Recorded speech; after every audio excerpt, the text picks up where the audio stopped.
Ang itatanong ko lamang po, dahil sa dami ng relihiyon ho ngayon, ano po kaya ang maililigtas na relihiyon sa darating na paghukom ng Panginoon? Siyempre, ang ililigtas ni Kristo, yung sinasabi niya sa Biblia.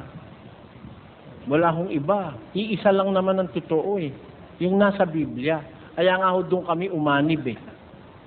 Tayong lahat dapat doon mag-affiliate sa nasa Biblia. Unang Juan 1:3. Yaong aming nakita. Yaong aming nakita at narinig ay siya rin naming ibinabalita sa inyo upang kayo naman ay magkaroon ng pakikisama sa amin. Ayun. Yung narinig namin, yung aral yung nakita nilang pagtuturo ni Jesus, yun ang ibinabalita namin sa inyo upang kayo magkaroon ng pakikisama sa amin, sabi ng mga apostol. Kaya tayo, we have to establish fellowship with the apostles. By what? Tuloy. At ang mga bagay na ito ay aming isinusulat upang ang ating kagalakan ay malubos. Yun yung sinulat nila, yun ang ating tatanggapin. Doon tayo sasapi sa nakasulat. Kung ano man yung aral na yun sa kanyang kabuuan, yun ang ililigtas.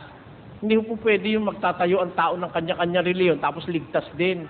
Wala hong karapatan ng taong magtayo. 127:1.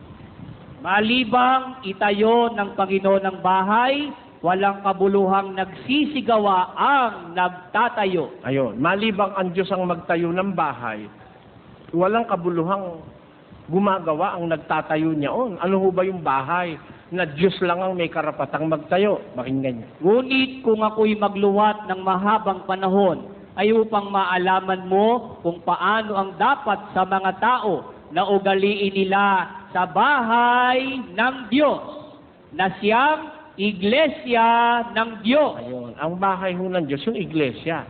Walang karapatan ng kahit sinong magtayo nun. Ang Diyos lang ang nagtayo nun. Tayo ngayon, hindi na tayo magtatayo. Sasapi na lang tayo dun sa iglesia ang nasa Biblia. Yun ho ang totoo. Yung nasa Biblia. Hindi kami kami man sumapi rin doon.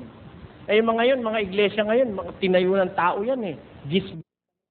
Sapagkat sa hindi nila pagkaalam ng katwiran ng Diyos at sa pagsusumakit na maitayo ang sariling kanila ay hindi sila napasakop sa katwiran ng Diyos. Sapagka hindi nila pagkaalam ng katwiran ng Diyos because of their ignorance of the righteousness of God at sa pagsusumakit nilang maitayo ang sa kanilang sarili. Sila nagtayo, sarili nila itinayo, hindi sila napasakop sa katwiran ng Diyos. Kaya maraming iglesia ngayon tayo ng